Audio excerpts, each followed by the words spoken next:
ወንጀል ለመላቀቅ ያቃተ ምን ሆነ ነው? ወንጀል ማለት በኃይል ገስግሶ ፍሬን ለቆ የመጣ መኪና ነው ማምለጫ የምታጣበት? እስቲ ጠይቅ ራስህ።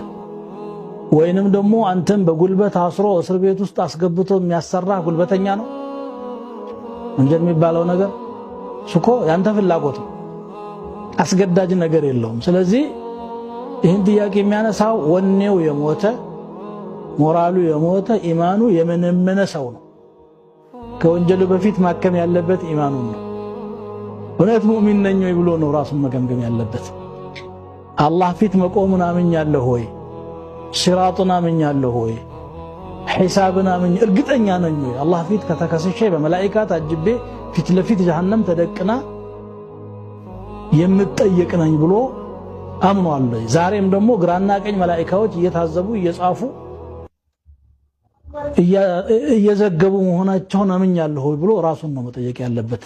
ወንጀል በጣም የሚቀለው ሰውና መላቀቅ እስከማይችል ድረስ ቁራኛ የሚሆነው ኢማኑ ሲደክም ነው። ስለዚህ ከወንጀል ለመላቀቅ የሚያግዙ አንዳንድ ነገሮችን እጠቁማለሁ። አንዱና ዋነኛው ወንጀል ከሚሰሩ ወይም ደግሞ የዛ የማዕሲያ ባልደረቦቹ ጓደኞቹ ከነሱ መራቅ ነው። መጥፎ ሰው ጋር የዋለ ሰው መጥፎ ነው የሚማረው፣ ጥሩ ሰው ጋር የዋለ ጥሩ ነው። ነብዩ ሰለላሁ ዐለይሂ ወሰለም ነግረውናል። አልመርኡ ዐላ ዲኒ ኸሊሊሂ ብለዋል። አንድ ሰው በጓደኛው ዲን ላይ ነው የሚሆነው።